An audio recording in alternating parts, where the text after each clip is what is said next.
With that, he turned to Vivian beside him and swiftly wrapped the rope around her wrists. After securing it tightly, he threw the other end over the beam of the pavilion. In one fluid motion, before Vivian could even react, she was hoisted into the air. "Victor, what are you doing? Let me down." Vivian was startled by Victor's sudden actions and now struggled frantically. "Don't rush. I'll let you down, but before that, shouldn't you repay the debts you owe?" Victor leaned against a pillar of the pavilion, lit a cigarette, took a drag, and spoke nonchalantly. "What debts? I don't owe anything. What do you want me to repay?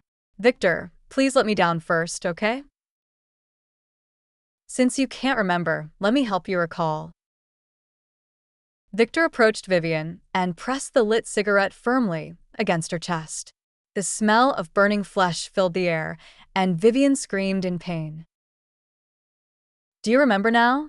Everything you did to Nora, you'll pay it all back now." Victor's face was filled with ruthless cruelty, a stark contrast to his earlier gentleness, as if he wanted to tear Vivian apart. I stood quietly to the side, watching everything unfold with an expressionless face. I neither stepped forward to help nor reached out to stop him. Vivian glared at me with pure hatred, struggling violently against her restraints, looking as though she wished she could kill me on the spot. "Nora, it was you, wasn't it? You couldn't have Victor, so you deliberately framed me." "Victor, she's tricking you. We've been together for so long. How could I be that kind of person?" Vivian exhausted every effort to prove her innocence, but Victor remained unmoved. "Uncontrollable things should be dealt with, just like that dog. Don't you think so, Nora?" He turned his gaze to me, his expression smiling, but his eyes were icy cold. Memories from deep within were stirred, and I couldn't control the trembling that racked my body. It was the second year after I came to the Victor household. I had found a small dog with an injured hind leg while taking a walk by the roadside. It looked at me with teary eyes, pitiful beyond words. So, despite my mother's objections to me keeping pets, I secretly brought it home and hid it away. The memories surged back, and I couldn't stop trembling. It was my second year at the Victor family's house. While taking a walk by the roadside, I found a little dog with an injured hind leg. Its teary-eyed look was pitiful to an almost excessive degree. Even though my mother disapproved of me keeping pets, I secretly brought it home and hid it behind the grass in the backyard. Its big, bright eyes blinked, and at first, it was hostile toward my approach. I figured it must have been abused by someone to act this way. I carefully bandaged its wound and fed it some leftover food from breakfast. Gradually, its guard began to lower.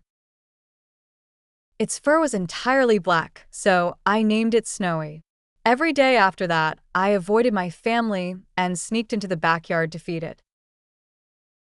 Its legs slowly healed, and it became lively and energetic. By the following spring, it even gave birth to a litter of puppies. Overjoyed, I began taking even better care of them. Our house was large, and the backyard was rarely visited by my family, so I wasn't too worried about the puppies being discovered. That morning, as usual, I ran to the backyard to feed the puppies. But the moment I arrived, I witnessed a scene I would never forget for the rest of my life. Victor was crouched on the ground, holding a small knife with blood dripping from its tip. Beside his feet lay the lifeless bodies of 4 puppies, scattered haphazardly. Their bellies had been slit open, their organs neatly arranged to the side. Shocked, I felt a wave of nausea and couldn't help but bend over and vomit. Victor noticed the commotion behind him and turned to look at me. His eyes were devoid of warmth, but the corners of his mouth curled into a smile. "You might not believe it, but 3 months ago, I encountered a dog exactly like these 4. Unfortunately, it managed to escape." I realized the dog he was talking about was likely Snowy. So he was the one who had abused Snowy.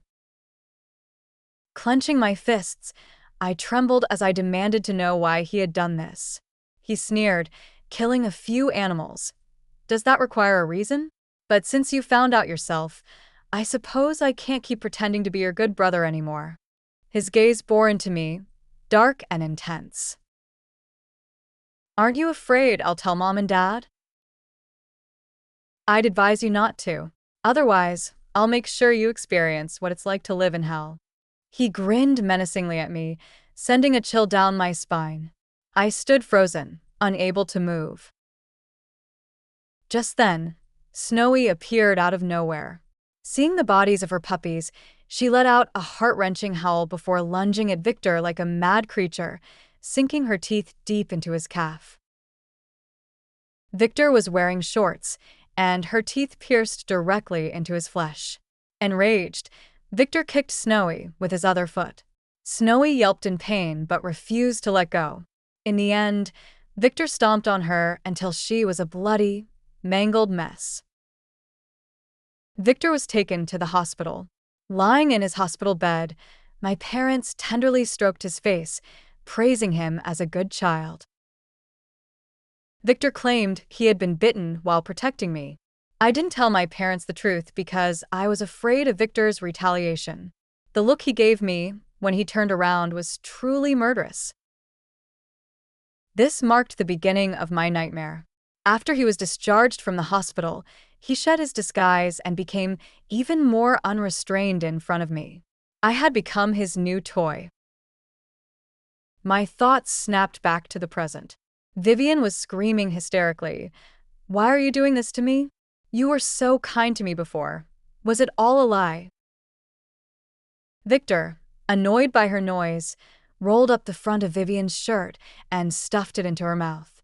Then he pulled something out from behind him and spread it on the ground. It was a row of surgical knives of various shapes. My body stiffened as I recognized one of them, the very knife that had been used to slice open the puppies' bellies. Even after all these years, the shape of that knife was etched into my mind as if carved with a blade.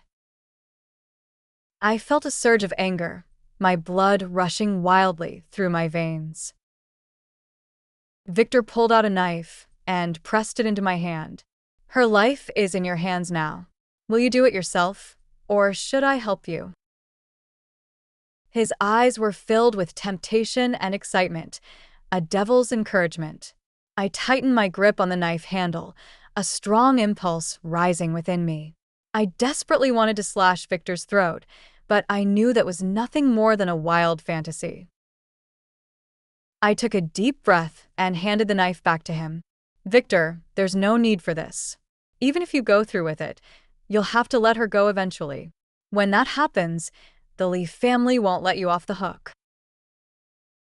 "Why wouldn't there be a need? You're my toy. How could I let someone else bully you?" I scoffed.